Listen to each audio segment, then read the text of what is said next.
Everyone, how you all? చాలా days తర్వాత ఈరోజు వాయిస్ ఓవర్ ఇస్తున్నాను. ఎందుకో మాట్లాడాలనిపించింది ఈరోజు. పూజ అయితే చాలా బాగా జరిగింది ఈరోజు. యాక్చువల్లీ మార్నింగ్ నుంచి నేను అందరి స్టేటసెస్ చూస్తున్నాను. ఒక్కొక్కరు ఎంత బాగా డెకరేట్ చేసుకున్నారో అసలు అమ్మవారిని అయితే. కొంతమంది ఎంత బాగా పూజ చేసుకున్నారో తెలుస్తుంది. కొంతమంది ఎంత మంచిగా డెకరేషన్ చేసుకున్నారో తెలుస్తుంది. అండ్ ఇంకొకటి ఏంటి అంటే ఇన్ని రోజులు ఎంతమంది ఎన్ని స్టేటస్లు పెట్టినా ఇగ్నోర్ చేసేసేదాన్ని, అంతగా ఇంట్రెస్ట్ చూపించేదాన్ని కాదు.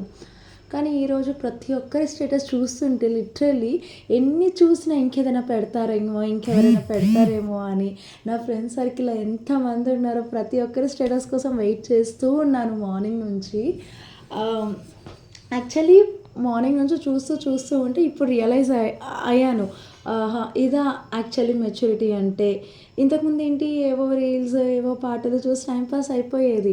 మార్నింగ్ నుంచి రిపీటెడ్గా సేమ్ సాంగ్స్, సేమ్ అమ్మవారి స్టేటస్లు అయినా కానీ అస్సలు బోర్ కొట్టట్లేదు. ఎంత బాగా రెడీ చేశారంటే అమ్మవార్లని లిటరల్లీ అసలు. కొంతమందిని చూసి సరే నేను నెక్స్ట్ ఇయర్ ఇలా చేసుకోవాలి అన్న థాట్ కూడా వచ్చింది. చాలా బాగుంది ఈరోజు అయితే. వన్స్ అగైన్ హ్యాపీ వరలక్ష్మి వ్రతం టు ఎవ్రీవన్. Thank you.